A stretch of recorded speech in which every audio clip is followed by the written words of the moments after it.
Well, with all this snow, you're likely cranking up the heat tonight. And if you've ever looked at your utility bill and wondered what all the charges and fees are for, you're not alone. Tonight, the 22 News I-Team did what many of us have wanted to do. We questioned how our money's being spent, line by line. They're life's little necessities that eat up a big chunk of your paycheck. From electricity to natural gas, utilities have gotten more expensive in the last few months for most people. Only you're not just paying for what you use. Look at your bill closer and you'll see a list of charges and fees every month you may or may not understand. Do you have any idea what these charges mean? If I'm going to pick out one right there, do you have any idea what that is? I don't. I probably should, but I don't. Do you ever ask the question or you just pay it? I just pay it.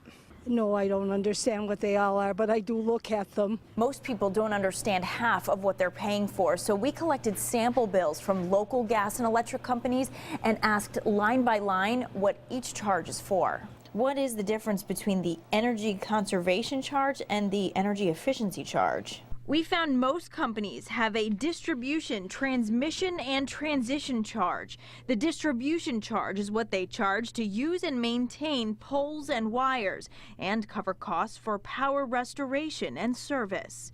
The transmission charge is a federally mandated charge to get the power from a generation plant to your energy company before it gets to you.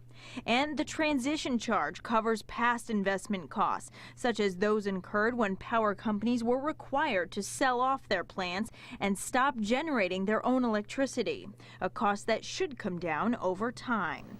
Then there are more fees. Of the bills we collected, Eversource Energy, formerly known as WAMECO, has the longest list of charges.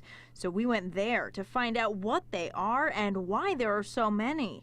This is spokeswoman Priscilla Ress. When you're saying there are more charges, there are more line items. Actually, most of the utilities are dealing with all of the same charges. It's the way it appears on the bill that makes it appear that we have more. What we've done is broken them out more. You could see on their bill 4 different costs related to green energy. Ress says they could bundle those costs into one, but they were established at different times, so they choose to keep them separate. There's also a charge for storm recovery. We found out this recovers costs for storms over the last 3 years. When you see the storm cost on your bill, that means that that has been approved. It has gone through all of the proper vetting.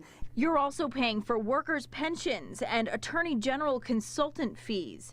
To find out what these mean, as well as a defined list of all the fees on different utility bills, head to our website, wwlp.com.